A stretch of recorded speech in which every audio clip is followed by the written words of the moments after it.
Good morning, mayam nungaibiribo kamai taurige ngasi se aigi night duty taba ko ade ko chance evening taba ade puri su cha taba kuire ba dugi akoi mayam se ngasi puri go ti ga tar mo ma na na me thara ga cha sen tauri e ata to ke tauri hosik kuire ba cha taba ko puri se chudi na tadi hida to se pharak tae ba ade ngasi ta hodar ga cha dhar ge puri se ai hosik ata lore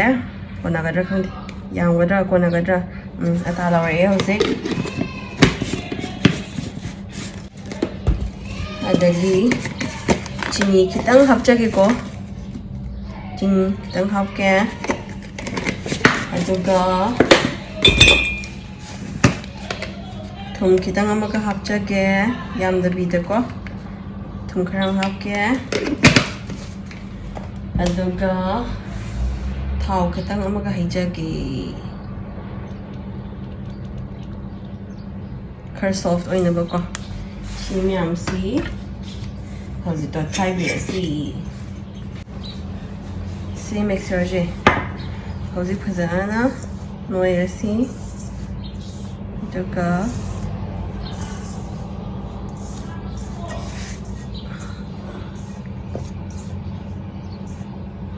ata si yawa na mandi kitang ga hapugi atot po ina lema su kishu kai de na ko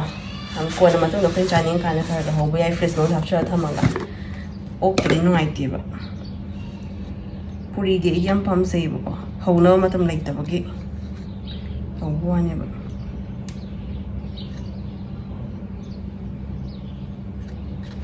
yare si ori ya da male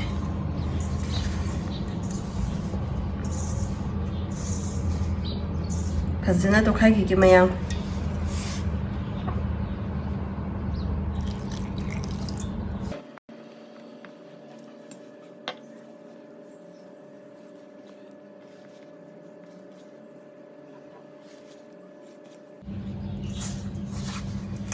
Shooting na dadi ko sumba jansa mayam se tawlay ba do yam pharak tae ba matam se na dadi am chasning ba ado ibani shooting mana ba so ngai de ba ko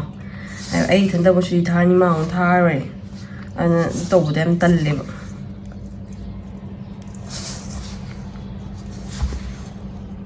mayam cher am de to chala ki ke ko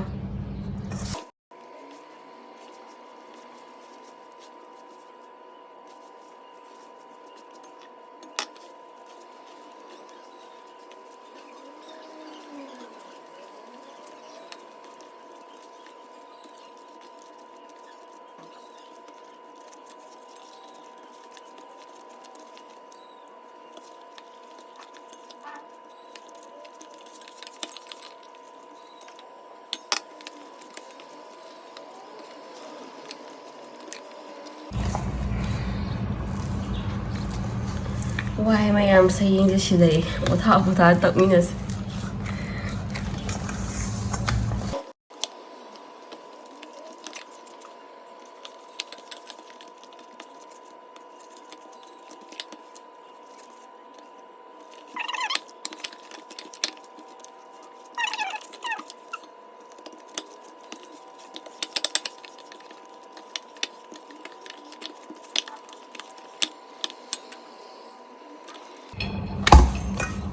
Kitang ga soft oina ba ne thau kitang hap ke ko kitang maming ta kitang matak ta kitang soft oina ba sine kitang soft oina hele ba ko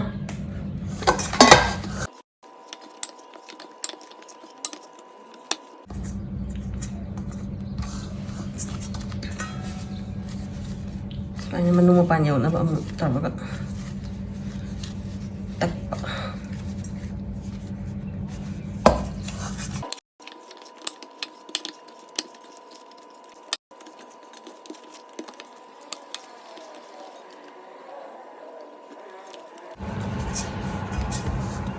Tanta lore mayam to si ngakang kung kusalaga thamge ba ko horen ta am dai thang to da yamna soft oram gani dana ko atom kung kusala thamge ata thamage sulaga adai uti thono mayam mun semage mayam ay uti thong mayan sem ba hore bu ko si mangal se ka cha me do hap chale ai hana thong badi keno to bani ba morok ama mayai da se da hap chala ga ising hapaga adum ka me ko ado hose dura supi se din ne kem haporoi mangal se da ising glass ma hap chala ni ado si dang ka man ado su da ba ga to right thanda kan da hapai swine tro ga si dang hana ka ma gi cham cham na kem hap ta bi do ko ado ga su da ba ga na ko hap na ba Yang mayam uti su kang balor hang to yang mayar se ek em half bani ising hawai ga na ka mami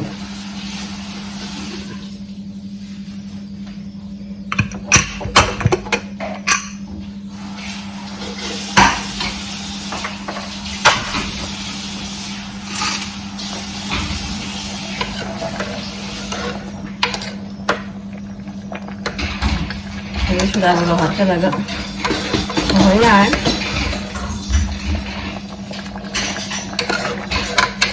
Penodi, tadi tadi kita cakap uti dia kita langkah tu pun hawa, jadi kita nak ke, ni.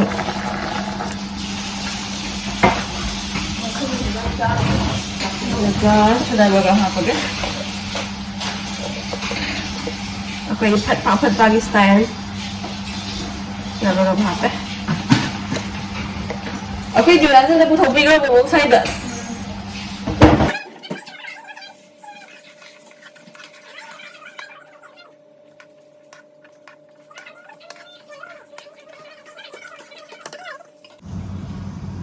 Ilong mana sina awa phatigom se loi bak lei hau se mana loi chup to re si phuk age ma phuk ke to da lei bak ka loi yaw da in he yam na se san na ai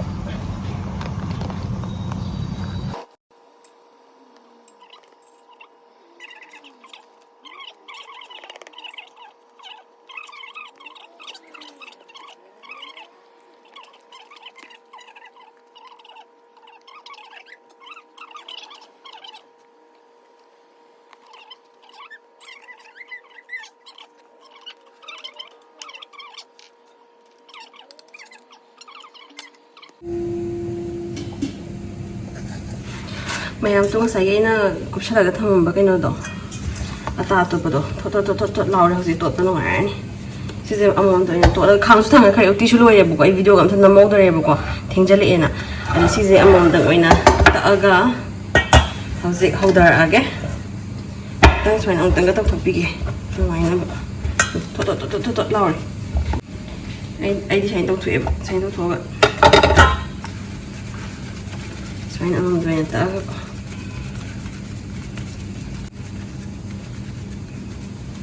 Trying to cocktail into this.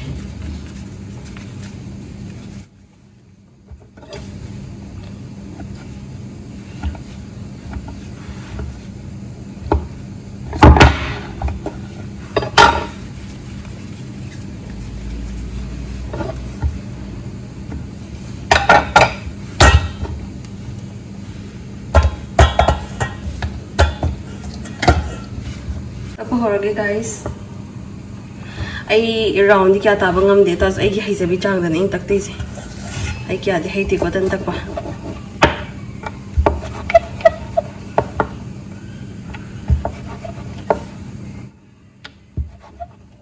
imo nyo bien poki ni sisina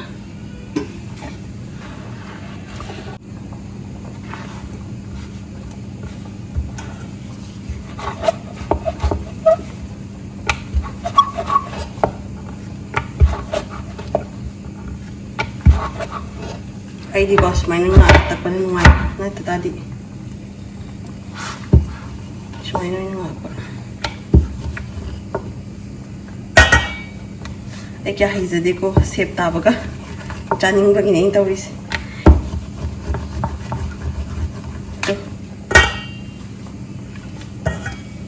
phazare sep se tan harga loi nan ra sep phazada ba maya ay haiti ba kaya ai rong tao xuống ai tiệm bên tây chung ai thì rồi mong đấy khang sari men thâu thà đây có khang sari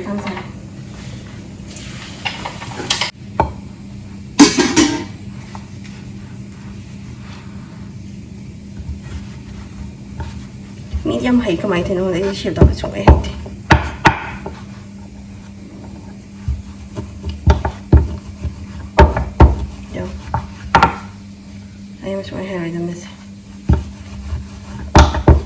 ꯌꯥꯝ ꯇꯣꯏ ꯇꯧꯕ ꯅꯠꯇꯕꯅꯤꯅ ꯍꯩꯇꯦꯕ ꯈꯪꯕ꯭ꯔꯥ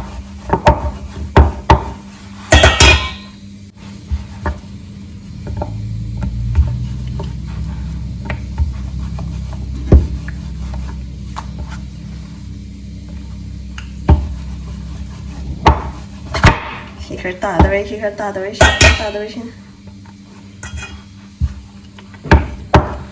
ꯍꯦꯛꯇ ꯀꯩꯅꯣꯝ ꯇꯧꯒꯅꯤ ꯍꯥꯏꯕ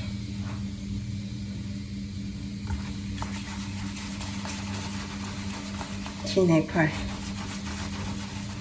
heytare siyardi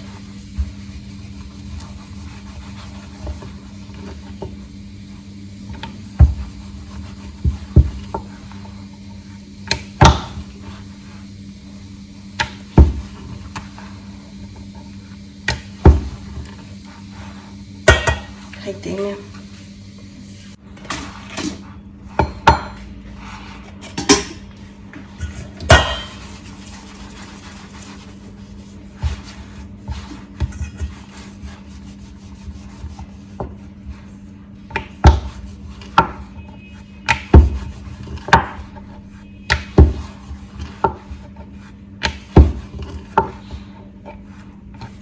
Shape taba ho rahi shape taba ho rahi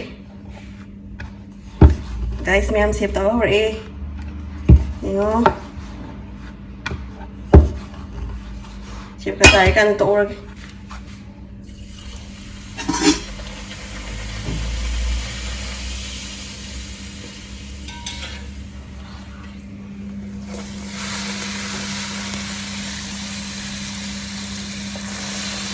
बोल गरी फिर काम जमानी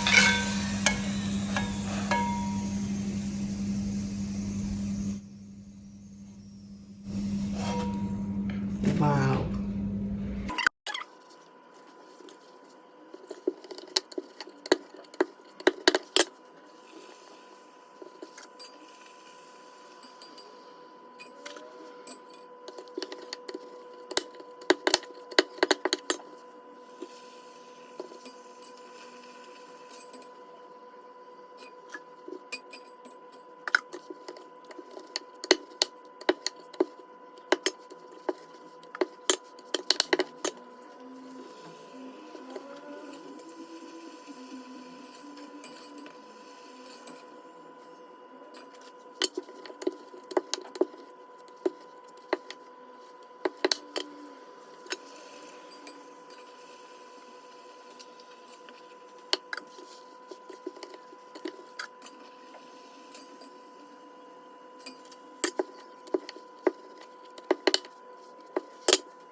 mayam aina ngasaidagi hojabatan uti thongba cha lombagadei ulowdarebako morobsu ulowdare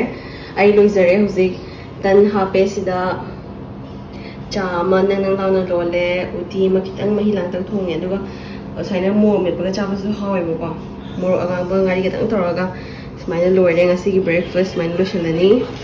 mor basu udare fazabra mayam agi simple breakfast ngasigi mayam su hotna bada hosita loida ngai chabadi ucharorege mayam na nushibiduna ko channel se like share subscribe to biramo comment amam tanga to biramo mayam thank you